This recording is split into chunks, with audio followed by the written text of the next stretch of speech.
أشرف الأنبياء وخاتم المرسلين وعلى آله الطيبين الطاهرين وأصحابه الأكرمين الأفضلين أجمعين، أما بعد.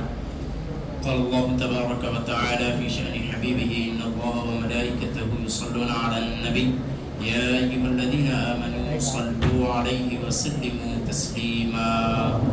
اللهم صل وسلم وارحم وزد وبارك على حبيبك سيدنا ونبينا ومولانا محمد وعلى آله وأصحابه وأزواجه وذرياته وأهل بيته وشهداء ملته وأولياء أمته أجمعين حتى لا يبقى من الصلاة والسلام والرحمة والبركة شيء، وسلام على المرسلين، لك الحمد ولك الشكر يا رب العالمين.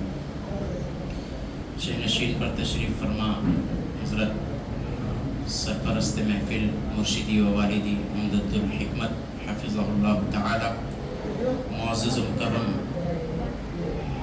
حضرت العلامہ مولانا ابو عبداللہ شاہ محمد اسلم جاوید نقشبندی قادری مجددی مقدس اللہ العالی، محترم مولانا حافظ قاری محمد علاء الدین قادری صاحب، مولانا حافظ قاری محمد عبداللطیف مدنی صاحب، مولانا عبدالحکیم نقشبندی قادری صاحب، علی جناب عبدالحلیم صاحب، جمیع معزز و مکرم بزرگ سامعین، حاضرین، عہدیداران مسجد ھذا، جمیع مصلیان مسجد، اللہ رب العزت کا بڑا فضل و احسان ہے کہ اس نے ہمیں اپنے حبیب حضور خاتم النبیین، امام الانبیاء، ختم رسول، مولائے کل سیدنا محمد رسول اللہ صلی اللہ علیہ وسلم کی امت میں انسان اور مسلمان بنا کر پیدا فرمایا، اور حبیب پاک صلی اللہ علیہ وسلم کی نسبت سے اللہ جل شانہ ہمیں بے شمار نعمتوں سے سرفراز فرمایا اور رمضان المبارک ہمیں نصیب فرما، آمین۔ معزز سامعین و حاضرین، اللہ تبارک و تعالی کائنات عالم میں وقتاً فوقتاً انبیاء کرام کو انسانات اور جنات کی رہبری کے لیے روانہ فرماتا رہا، نبی اور رسول بن کر اللہ تبارک و تعالیٰ کے پیغمبر تشریف لاتے رہے۔ جیسے ہی حضور سرور کائنات سیدنا محمد رسول اللہ صلی اللہ علیہ وسلم کی بعثت ہوئی، نبوت کا سلسلہ تکمیل ہو گیا، حضور صلی اللہ علیہ وسلم آخری نبی، آخری رسول بن کر تشریف لے آئے۔ آپ صلی اللہ علیہ وسلم کے بعد سے نہ کوئی نبی آیا ہے، نہ قیامت تک کسی کی بحیثیت نبی آمد ہوگی، مطلب ہر کسی نہیں ہوگی۔ لوگوں کی رہبری کے لیے اللہ تبارک و تعالی نے مولانا کے لیے جگہ درود شریف پڑھنے، اللہم صلی علی سیدنا و نبینا مولانا محمد وعلی آلہ سیدنا و نبینا مولانا محمد وسلم۔ لوگوں کی رہبری کے لیے ہر زمانے میں رہبر کی ضرورت ہوتی ہے۔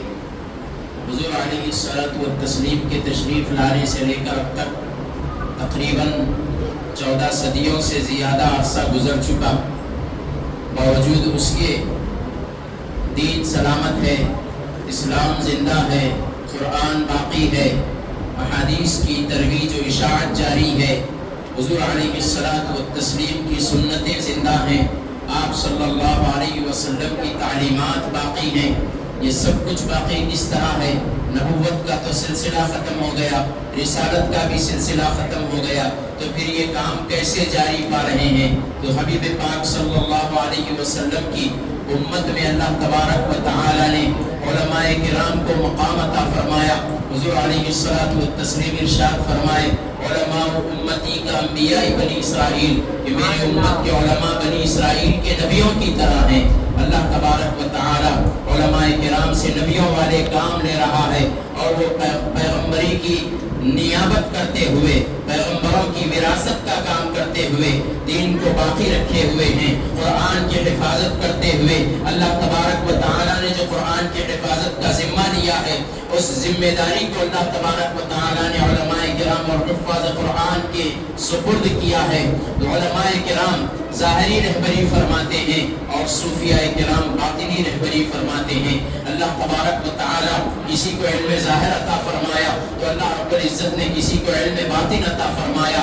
علم ظاہری کیا ہے؟ وہ حضرت موسیٰ علیہ السلام کا واقعہ یاد کریں کہ کس طرح اللہ تبارک و تعالی سے کلام کرتے اور لوگوں کی رہبری فرماتے. اور اللہ تبارک و تعالی نے حضرت موسیٰ علیہ السلام کو خضر علیہ السلام کا پتہ بتلایا اور حضرت خضر علیہ السلام نے کس طرح علم لدنی کی حقیقت کو ظاہر فرمایا اور موسیٰ علیہ السلام کے سامنے علم لدنی کی حقیقت کو کھول کر رکھا، جس کا تذکرہ اللہ تبارک و تعالی نے قرآن حکیم میں نازل کیا ہے. معزز سامعین کرام، کوئی ظاہری رہبری کرتے ہیں، کوئی باطنی رہبری کرتے ہیں. اللہ تبارک و تعالی کے دوست ایسی رہبری کرتے ہیں کہ علماء کرام کے سامنے کہا جاتا ہے کہ اور عالم دین کے سامنے اپنی زبان کو سنبھالو اور اللہ کے دوست کے سامنے، صوفی کے سامنے اپنے قلب و خیالات کو سنبھالو. عالم ظاہر کو دیکھتا ہے اور صوفی باطن کو دیکھتے ہیں. اور سنی اور صوفی کی کیا تعریف ہے؟ سنی کی تعریف یہ ہے کہ ظاہر رسول پر عمل کرے. سنی کہتے ہیں ظاہر رسول پر عمل کرنے والے کو، حضور کے ظاہر پر عمل کرنے والے کو، اور باطن رسول پر عمل کرنے والوں کو صوفی کہتے ہیں. اور جو صوفی ہوتے ہیں ظاہر سے بھی واقف ہوتے ہیں اور باطن پہ بھی پیروکار ہوتے ہیں.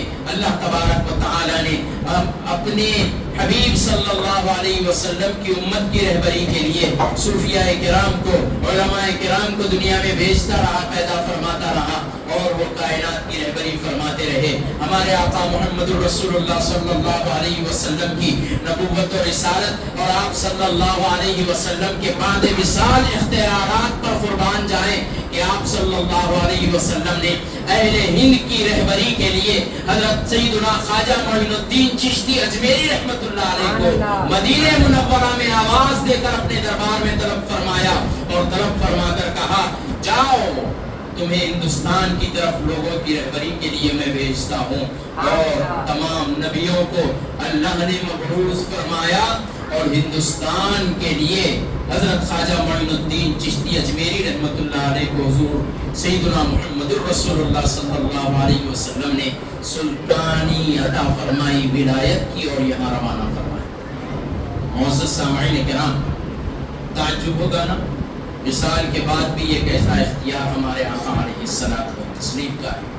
سماعت کریں حضرت مولا کائنات رضی اللہ تعالیٰ عنہ کی ایک روایت حضرت کرم شاہ ظہری رحمت اللہ تعالیٰ علیہ مقدس اللہ علیہ نے ضیاء القرآن تفسیر کے اندر بیان فرمائی، وَلَوْ أَنَّهُمْ إِذْ ظَلَمُوا أَنفُسَهُمْ جَاءُوكَ فَاسْتَغْفَرُوا اللَّهَ وَاسْتَغْفَرَ لَهُمُ الرَّسُولُ لَوَجَدُوا اللَّهَ تَوَّابًا رَحِيمًا. اس آیت مبارکہ کی تفسیر میں کہ لوگوں اگر تم اپنے نفسوں پر ظلم کر چکو تو حبیب صلی اللہ علیہ وسلم یہ لوگ اگر اپنے نفسوں پر ظلم کر چکے تو آپ کے پاس آ جائیں، آپ کے دربار میں آئیں، جاؤ کا آپ کے پاس آئیں، فاستغفر اللہ اور اللہ سے مغفرت طلب کریں. آئیں آپ کے پاس مغفرت اللہ سے طلب کریں. واستغفر لهم الرسول اور رسول صلی اللہ علیہ وسلم بھی ان کی بخشش چاہیں، مغفرت چاہیں. لوجد اللہ توابا رحیما، تو یہ ضرور اللہ کو توبہ قبول کرنے والا پائیں. مغفرت کرنے والا رب ہے لیکن بھیج رہا ہے حبیب کے دربار میں، آؤ میرے حبیب کے پاس اور مغفرت طلب کرو یہاں پر. اور اگر وہ چاہے بخشش ہونا تو ضرور اللہ کو توبہ قبول کرنے والا پائیں گے. کون؟ حضور کے پاس دربار میں حاضر ہو کر توبہ کرنے والے، مغفرت چاہنے والے. اس آیت مبارکہ کی تفسیر میں حضرت باب العلم مولا کائنات علی المرتضی حیدر کرار کرم اللہ وجہہ ورضی اللہ تعالیٰ عنہ کی ایک روایت ذکر کی گئی ہے. حضور صلی اللہ علیہ وسلم کے وصال مبارکہ کے بعد، انتقال کے بعد، ایک عربی شخص، عربی صحابی، چھوٹے قریے کے، چھوٹے گاؤں کے ایک صحابی حضور کے قبر انور پر حاضر ہوئے اور اپنا ماتھا آپ صلی اللہ علیہ وسلم کے مزار مبارک پر رگڑ کر رونے لگے. روتے روتے یہ کہتے جاتے کہ اللہ کے رسول صلی اللہ علیہ وسلم، آپ نے کہا اللہ ایک ہے، ہم نے نہیں دیکھا مگر ہم نے اللہ کو ایک مانا. آپ نے کہا جنت ہے، ہم نے جنت کو مانا. آپ نے کہا دوزخ ہے، ہم نے دوزخ کو مانا. آپ نے کہا یہ اللہ کا کلام ہے قرآن مجید، ہم نے اس پر ایمان لے آیا اور اسی قرآن کے اندر یا رسول اللہ صلی اللہ علیہ وسلم ہم نے یہ آیت بھی آپ سے سیکھی، وَلَوْ أَنَّهُمْ إِذْ ظَلَمُوا أَنفُسَهُمْ جَاءُوكَ فَاسْتَغْفَرُوا اللَّهَ وَاسْتَغْفَرَ لَهُمُ الرَّسُولُ لَوَجَدُوا اللَّهَ تَوَّابًا رَحِيمًا، کہ لوگ اگر اپنے نفسوں پر ظلم کر چکے تو آپ کے دربار میں آ جائیں اور اللہ رب العزت سے مغفرت طلب کریں اور رسول صلی اللہ علیہ وسلم بھی ان کی مغفرت چاہیں تو ضرور یہ لوگ اللہ تبارک و تعالیٰ کو توبہ قبول کرنے والا پائیں گے۔ یا رسول اللہ صلی اللہ علیہ وسلم ہم نے یہ آیت آپ ہی سے سیکھی، یا رسول اللہ میں آپ کے دربار میں حاضر ہو چکا ہوں، میں اپنے گناہوں کی توبہ کرتا ہوں، میں اپنے گناہوں کی معافی طلب کرتا ہوں۔ اے حبیب صلی اللہ علیہ وسلم آپ میرے حق میں میرے گناہوں کی معافی کی اللہ کے بارگاہ میں سفارش فرمائیں تاکہ رب تبارک و تعالی میرے گناہوں کو معاف فرما دے۔ حضرت مولا کائنات علی المرتضی رضی اللہ عنہ فرماتے ہیں راوی کہ قبر انور سے آواز آئی خوش ہو جا تیرے گناہ بخش دیے گئے۔ قبر سے حضور علیہ الصلوۃ والتسلیم نے ندا مبارک ہو تیرے گناہ بخش دیے گئے۔ معزز سامعین کرام، بعد وصال بھی کلام کرنا حبیب پاک صلی اللہ علیہ وسلم کی خوبی ہے۔ اللہ تبارک و تعالی نے حضور صلی اللہ علیہ وسلم کو اس دنیا سے پردگی عطا تو فرمائی، لیکن حضور صلی اللہ علیہ وسلم کا اس دنیا سے وصال کرنا، انتقال کر جانا ایسا نہیں جیسا عام لوگوں کا مر جانا۔ معزز سامعین کرام، غریب نواز رحمت اللہ تعالی علیہ کو آپ معین الدین اجمیری رحمت اللہ تعالی علیہ اپنا مقام چھوڑ کر مدینے میں گزارنے کے لیے چلے گئے، وہیں پر رہنے لگے اور حضور کے قبر انور سے آواز دی گئی کہاں ہے معین الدین؟ بلایا، آئے دربار میں تو آپ نے حکم فرمایا جب ہندوستان کی طرف اور آپ تشریف لے آئے۔ معزز سامعین و حاضرین، اللہ تبارک و تعالی کے جو دوست ہوتے ہیں نا، ان کا قرب، بخشش کا راستہ، بخشش کا سامان سنیں میری توبہ قبول ہوگی کہ نہیں۔ تو اس زمانے میں جو راہب تھے ان کے پاس پہنچا، بے چینی تھی کہ اب توبہ کیسے ہو، اللہ کی بارگاہ سے مجھے معافی کیسے ملے۔ اب وہ طرف کر نکلا، ڈھونڈتے ڈھونڈتے ایک صوفی بزرگ کے پاس پہنچا اور پھر ان سے جب کہا کہ میں ایسا ایسا خطاکار ہوں، گناہگار ہوں، میں نے اتنے قتل کیے ہیں، تو انہوں نے کہا ٹھیک ہے، تو اپنی اس گناہوں کی بستی کو چھوڑ اور فلاں مقام پر نیک لوگوں کی بستی ہے اس بستی میں چلا جا۔ اب وہ نیک لوگوں کی بستی میں جانے کے لیے اپنے گناہوں کو چھوڑ کے وہاں جا کر توبہ کرنے کے لیے نکلا، نیک لوگوں کی بستی میں جا کر اپنے گناہوں کی بخشش کی دعا مانگنے کے لیے نکلا، اپنے گناہوں کی بستی چھوڑی، اب جا رہا تھا نیک لوگوں کی بستی میں، راستے میں ملک الموت آئے اور اس کی روح پرواز کر انتقال ہو گیا۔ اب روح کو لے جانے والے مختلف فرشتے ہوتے ہیں۔ اللہ تبارک و تعالی نے سورہ نازعات کی ابتدائی آیتوں میں روح قبض کرنے والے فرشتوں کی قسم ارشاد فرمائی، سختی سے روح کھینچنے والوں کی بھی قسم ارشاد فرمائی، نرمی سے جس طرح گھیٹی کھولتے ہیں، گرہ کھولتے ہیں، اس طرح گرہ کھولنے والے فرشتوں کی بھی قسم اللہ نے ارشاد فرمائی۔ مفسرین بیان فرمائیں کہ سختی سے روح گناہگاروں کی اور کافروں مشرکوں کی روح کھینچی جاتی ہے، اور نرمی سے نیک لوگوں کی، ایمان والوں کی روح ایسے کھولی جاتی ہے، ایسے نکالی جاتی ہے جیسے ایک الجھے ہوئے تاگے کی گھیٹی کو، گرہ کو کھولتے ہیں تاکہ کوئی دوسری الجھن نہ آ جائے، اس طرح ایمان والوں کی روح نکالی جاتی ہے۔ تو وہ فرشتے پہنچ گئے، گناہگاروں کی روح لے جانے والے فرشتے بھی پہنچ گئے، نیک لوگوں کی روح لے جانے والے بھی فرشتے پہنچ گئے۔ حدیث شریف میں واقعہ یہ حضور علیہ الصلوۃ والتسلیم نے بیان فرمایا، دونوں پہنچ گئے۔ اب نیک لوگوں کی روح لے جانے والے فرشتے کہتے ہیں کہ یہ روح ہمیں دے دو، یہ شخص توبہ کرنے کے لیے نکل چکا تھا، اس لیے اس کی روح ہم لے کے جاتے ہیں۔ اور گناہگاروں کی روح لے جانے والے فرشتے کہتے ہیں کہ اس کی روح ہمیں دے دو، ہم اس کی روح کو لے جائیں گے، یہ 100 لوگوں کا قاتل تھا اس لیے اس گناہگار کی روح ہم لے جاتے ہیں۔ پھر اچانک ہوتا یہ ہے کہ اللہ تبارک و تعالیٰ کی جانب سے ایک شخص ان لوگوں کے درمیان نمودار ہوتا ہے۔ علماء کرام اور محدثین نے تفسیر وضاحت کرتے ہوئے بیان فرمایا کہ وہ حضرت جبرائیل امین علیہ السلام ہوں گے کہ جن کو اللہ تبارک و تعالیٰ نے انسانی شکل میں ان کے پاس بھیجا، اور وہ آنے والے نے یہ مشورہ دیا۔ کیا مشورہ دیا؟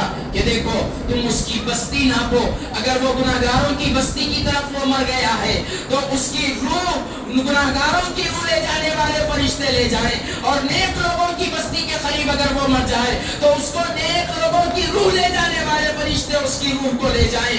تو اس کی زمین ناپی گئی۔ حضور علیہ الصلوۃ والتسلیم بیان فرمائے ہیں کہ جس وقت اس کی روح پرواز ہو رہی تھی تو توبہ کی توفیق کے لیے نیک لوگوں کی بستی کے قرب میں پہنچنے کی طرف میں وہ مرتے مرتے بھی اپنا سینہ زمین پر گھسیٹتے ہوئے نیک لوگوں کی بستی کی طرف آگے بڑھ رہا ہے۔ اور اللہ تبارک و تعالی نے نیک لوگوں کی بستی کی زمین کو اس کے لیے سمیٹ دیا، اور جب ناپی گئی زمین تو وہ نیک لوگوں کی بستی کے قریب تھا، تو اس کی روح لے گئے نیک لوگوں کی روح لے جانے والے فرشتے۔ معزز سامعین کرام، کیا معلوم ہوا؟ اللہ کے نیک بندوں کو معمولی نہیں سمجھنا، اللہ کے دوستوں کو معمولی نہیں سمجھنا۔ اللہ کے دوست لوگوں کی رہبری کے لیے ہیں، اللہ کے دوست لوگوں کی ہدایت کے لیے ہیں، اللہ کے دوستوں کا قرب بخشش کا ذریعہ ہے، اللہ کے دوستوں کا قرب دعاؤں کی مقبولیت کا سبب ہے، اللہ کے دوستوں کا قرب اولیاء اللہ کا قرب ہمارے لیے اللہ کے قرب کا راستہ ہے۔ اسی لیے اولیاء کرام کا قرب اختیار کرنا چاہیے۔ اولیاء کرام سے اگر دور بھاگا جائے گا اور بولا جائے گا یہ ولی کیا کرتے، ولیوں کا کیا کرنا ہے، تم بھی سجدے کرو ولی بن جاتے، تم بھی عبادت کرو ولی بن جاتے، تم بھی عبادت کرو تم بھی تسبیحات پڑھو ولی بن جاتے۔ نہیں، ولی اگر ولایت کے راستے پر چلنا ہے تو ولیوں کے نقش قدم کو اختیار کرنا پڑتا ہے، بغیر نقش قدم کے ہدایت پر نہیں پہنچتے، منزل پر نہیں پہنچتے، نشان دیکھتے جانا پڑتا ہے۔ اگر بغیر نشان کے نکل گئے تو راستے بھٹک جاتے ہیں۔ اور آج کل کا دور ڈائریکٹ کا آ گیا نا، میں اپنی کالے چلتے بنے، میں اپنی کالے خود دیکھو کرو، ہے نا میاں، کہاں کس سے رک کے راستہ پوچھتے، میں نکالو چلو۔ کیا ہوا صاحب؟ حال ہی میں خبر آئی، تیز رفتار کار ادھورے فلائی اوور پر جاتے، راستہ بتایا گوگل، ادھورا فلائی اوور تھا اتر پردیش میں، تیز رفتار گئے، بیچ میں سے پل آدھا بنا ہوا ہے، آدھا بنا ہوا نہیں ہے، لیکن گوگل بابا نے راستہ ایسا بتایا کہ نکلے کار پار اترے، گر گئے، 3 نوجوان فوت ہو گئے۔ نہیں، ڈائریکٹ راستہ بتانے والے گمراہی کی طرف بھی لے جا سکتے ہیں، ضروری نہیں کہ راستہ ڈائریکٹ نظر آیا اور چلتے بنے اور منزل کو پہنچ جائے، ممکن نہیں، نقش قدم پر چلنا پڑتا ہے اولیاء کے۔ سنو، اللہ تبارک و تعالیٰ کے معاملات میں اور اللہ کے حبیب صلی اللہ علیہ وسلم کے معاملات میں اور اللہ کے دوستوں کے معاملات میں نہیں الجھنا۔ دین کے معاملات میں اگر کوئی الجھے گا، اپنی عقل اختیار کرے گا تو اس کے لیے بڑی تباہی ہے۔ سنیں، اللہ کے گھروں کے ساتھ اگر کوئی کچھ کر لے تو نتیجہ تو اس کا اللہ دکھائے گا ہی۔ دیکھیں، دہلیز کھودی گئی تو بازو کی زمین پہ پوری مسجد نمودار ہو گئی، کیا نہیں دیکھ رہے ہیں؟ اس مقام کا نام ہی ہمیں کہہ رہا ہے، اور مسلمان سنبھل سنبھل سنبھل، اب تو سنبھل، اب نہ سنبھلے گا تو پھر کب سنبھلے گا؟ اور حضرت خواجہ معین الدین اجمیری رحمت اللہ تعالی علیہ کی دہلیز پر نظر ڈالنے والے سن لیں، اللہ تبارک و تعالی کا اعلان ہے، من عاد لی ولیا فقد آذنتہ بالحرب، جو میرے کسی ایک ولی سے دشمنی کرے گا تو میں اس سے جنگ کا اعلان کرتا ہوں۔ اللہ کا اعلان ہے یہ، جنگ کا اعلان۔ اس سے اللہ کے دوستوں سے اگر لڑیں گے نا تو پھر اللہ نے جنگ کا اعلان کیا ہے ان سے۔ کس میں ہے ہمت اللہ کے دوستوں سے دشمنی کر کے اللہ سے مقابلہ کرے؟ ہرگز نہیں کر سکتا۔ تو اللہ کے دوستوں کا قرب ہمیں پانا ضروری ہے۔ اللہ تبارک و تعالیٰ کے دوستوں کے پاس جا کر ان کے پاس ہم کیوں کہتے ہیں کہ آپ ہمارے لیے دعا کیجئے؟ کیوں بولتے ہیں ان کے پاس جا کر آپ ہمارے لیے دعا کیجئے؟ مرنے کے بعد بھی ان کی ارواح اللہ کی عبادتوں میں، یادوں میں رہتی ہیں۔ کیوں؟ یہ نبیوں کے وارث ہیں۔ حضور علیہ الصلوۃ والتسلیم نے نہیں فرمایا کہ میں معراج میں جا رہا تھا مسجد حرام سے مسجد اقصی کی طرف، تو میرا گزر ہوا موسیٰ علیہ السلام کی قبر سے، تو میں نے موسیٰ علیہ السلام کو قبر میں نماز پڑھتے دیکھا۔ اور اولیاء اور علماء کون ہیں؟ وہی انبیاء کے وارث ہیں، انبیاء کے وارث ہیں۔ نہیں دیکھو مرنے کے بعد کے معاملات ہوتے، سنیں عبادت کرنا ولیوں کا معاملہ تو دور کی بات ہے۔ ابو داؤد شریف میں حدیث شریف ہے کہ مرنے والوں کو مرنے والوں پر ان کے رشتہ داروں کے اعمال پیش کیے جاتے۔ مرنے والے مر جاتے نا، ان کے پاس رشتہ داروں کے اعمال پیش کیے جاتے ہیں۔ اگر رشتہ دار نیک عمل کر رہے ہوں تو وہ استقامت کی دعا کرتے ہیں۔ کون؟ جو مر کے دفن ہوئے نا، رشتہ دار۔ ولیوں کی صفت کا ذکر نہیں ہے، رشتہ داروں کا ذکر ہے۔ عمل پیش کیے جاتے ہیں تو کیا کرتے ہیں؟ وہ نیک عمل کر رہے ہیں رشتہ دار تو استقامت کی دعا کرتے ہیں، اور اگر گناہ کر رہے ہیں تو ہدایت کی دعا کرتے ہیں۔ جب عام مومنین رشتہ داروں کے اعمال کو دیکھ کر دعا کرتے ہیں تو پھر اللہ تبارک و تعالیٰ کے دوستوں کے پاس جا کر ہم یہ کہیں کہ معین الدین اجمیری رحمت اللہ علیہ، آپ اللہ کے دوست ہیں، آپ ہمارے لیے دعا کیجئے۔ معزز سامعین و حاضرین، ضرور کر سکتے ہیں، جیسا کہ حضور علیہ الصلوۃ والتسلیم کے دربار میں صحابی رسول حاضر ہو کر دعا کیے، وَلَوْ أَنَّهُمْ إِذْ ظَلَمُوا أَنفُسَهُمْ آیت ہم نے آپ سے سنی، ہم آپ کے دربار میں آیا اور دعا کر رہے ہیں، ہماری بخشش کے لیے آپ سفارش کیجیے۔ نائبین کی خدمت میں، حضور کی بارگاہ میں نہیں جا سکتے تو ان کے نائبین اولیاء کرام ان کی آل کے مزارات پر جائیں، اولاد علی کے پاس جائیں، سیدۃ النساء العالمین فاطمۃ الزہرا رضی اللہ عنہا کی اولاد کے پاس آئیں، علماء کرام اکابرین متقی حضرات صوفیاء کرام کے پاس آئیں اور ان سے دعا کرائیں، ان سے سفارش کرائیں اللہ کی بارگاہ میں۔ اللہ تبارک و تعالیٰ اپنے دوستوں کی دعاؤں کو قبول کرتا ہے، صرف دعاؤں کو ہی نہیں بلکہ اللہ رب العزت اپنے نیک بندوں کے دوستوں کے خواہشات کو بھی پورا فرماتا ہے۔ خواہشات بولے تو ہم اپنے نظریے سے خواہشات بولے تو ہمارے جو خواہشات ہیں دینی خواہشات وہ نہیں، وہ لوگ جو چاہتے ہیں ہونا اللہ اس کو بھی پورا فرماتا ہے۔ جیسا کہ ارشاد ہے نحن اولیاؤکم فی الحیات الدنیا وفی الآخرہ، ہم تمہارے دوست ہیں، اللہ فرما رہا ہے ہم تمہارے دوست ہیں دنیا کی زندگی میں بھی اور آخرت میں بھی۔ نحن اولیاؤکم، ہم تمہارے دوست ہیں فی الحیات الدنیا وفی الآخرہ، دنیا کی زندگی اور آخرت کی زندگی میں ہم تمہارے دوست ہیں۔ وَلَكُمْ فِيهَا مَا تَشْتَهِي أَنفُسُكُمْ وَلَكُمْ فِيهَا مَا تَدَّعُونَ، تم جس چیز کی خواہش کرتے ہو وہ بھی تمہارے لیے ہے، اور جو تم دعا مانگتے ہو، جو کچھ تم رب سے مانگتے ہو وہ بھی تمہارے لیے۔ تو اللہ کے دوست دعا کرتے ہیں وہ بھی اللہ سرفراز فرماتا ہے۔ اللہ کے دوست دعا نہ بھی مانگے، دل میں ارادہ کرے کہ ان کے ساتھ بھلا ہو جائے تو اللہ سرفراز فرما دے گا۔ اسی لیے اللہ کے دوستوں کا قرب حاصل کریں۔ اولیاء اللہ کے قرب میں ہمیں بے شمار اللہ تبارک و تعالیٰ کی نعمتیں ملتی ہیں۔ اللہ تبارک و تعالیٰ کا ارشاد ہے الا ان اولیاء اللہ لا خوف علیہم ولا هم یحزنون، خبردار اللہ کے دوستوں کو نہ کسی چیز کا خوف ہے اور نہ ہی وہ رنجیدہ ہوتے ہیں۔ اللہ تبارک و تعالیٰ نے اپنے دوستوں کی بہت ساری خصوصیات اور بہت سارے معاملات اللہ تبارک و تعالیٰ نے قرآن حکیم میں نازل فرمائی ہے۔ وقت اجازت نہیں دیتا۔ معزز سامعین حاضرین، حضرت خواجہ معین الدین اجمیری رحمۃ اللہ تعالیٰ علیہ سنیں، سادات اور صحابہ کرام کی اولادوں میں سے جو ہجرت کر کے آئے ہیں ہندوستان، ان کو چھوڑ کے تقریباً 7 صدیوں سے لے کر اب تک سب غریب نواز رحمۃ اللہ تعالیٰ علیہ کے عطا کردہ دین اسلام کے پیغام کو قبول کر کے اسلام پر قائم ہوئے لوگوں کی نسلیں چل رہی ہیں۔ جو سادات ہیں وہ تو حضور کی حال میں ایمان کے ساتھ آتے ہی رہے، اور جو صحابہ کرام کی اولادوں میں سے تھے جو ہجرت کر کے آ گئے وہ تو ایمان کے ساتھ آئے تھے، اور جو آ گئے تھے ہجرت کر کے ایمان کے ساتھ وہ تو شیخ پٹھان پٹیل جتنے بھی نہیں گے تقریباً سب کے سنو صاحب ایک جملہ بول کے اپنی بات شروع کرنا ہوں۔